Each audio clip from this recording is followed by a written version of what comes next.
gagamitin ko dito ay tuna. Ito ang ating pangsahog sa ating stir-fry kangkong with century tuna.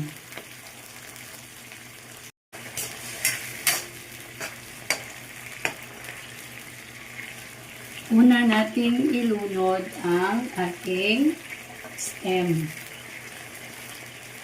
Ang stem ng kangkong ang unahin dahil ito ay medyo kailangan ng oras para palambutin.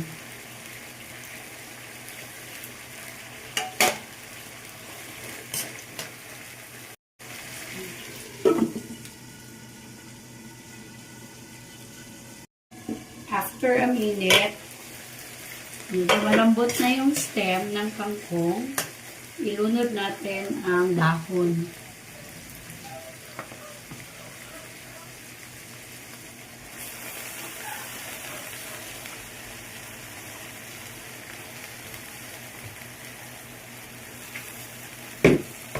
Pati na rin ang ating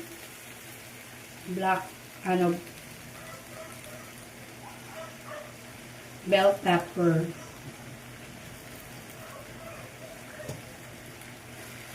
Then, lagyan natin ito ng sauce.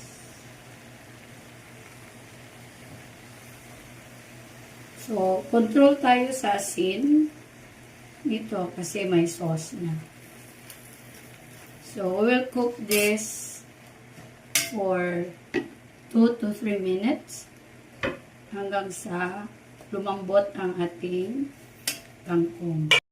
Lagyan pala natin ng ground black pepper.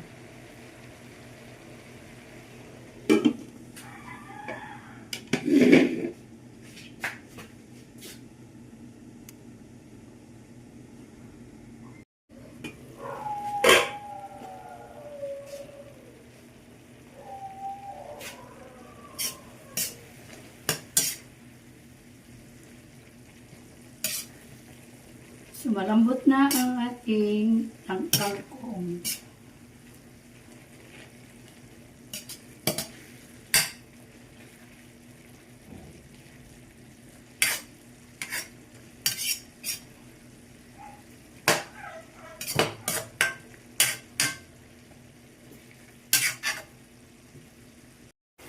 Ito at luto na ang ating stir-fry kangkong with tuna.